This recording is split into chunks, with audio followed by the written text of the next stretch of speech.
小象触电死亡。11月16日，在印度有一头小象触电死亡。小象的妈妈在小象旁边，她不知道小象怎么了。象妈妈不离开小象，她想叫醒小象。当天，象妈妈和小象走在森林里，小象不小心进入了私人的地方，触电死亡。象妈妈很伤心，守在小象旁边不离开。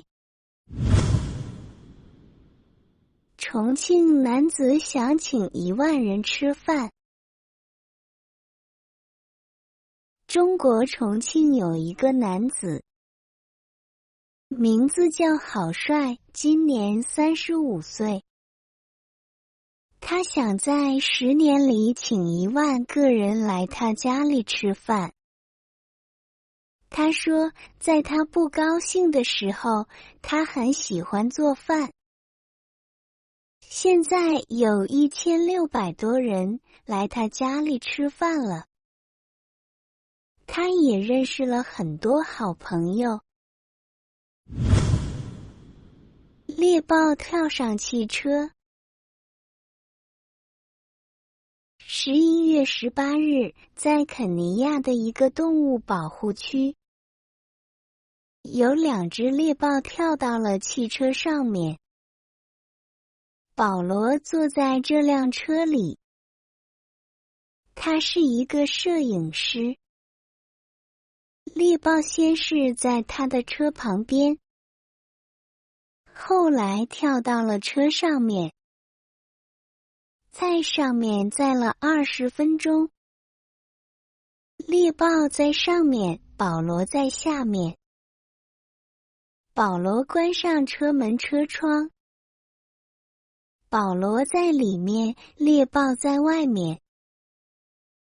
保罗很害怕，他坐在车里不敢动。保罗说，只要他不动，猎豹就不会伤害他。湖北女孩喜欢画云。中国湖北有一个年轻女孩叫李雅倩，今年26岁。小的时候，她很喜欢画画。现在她最喜欢画云。在3年里，她画了很多漂亮的云。很多人看了她的这些画，都说太漂亮了。男子不要万元工作，回家去种菜。中国山东有一个男子，名字叫胡建伟，今年33岁。2020年前，他在一个公司工作，1个月有5万元。2020年后，他回家去种菜。他想在网上卖菜。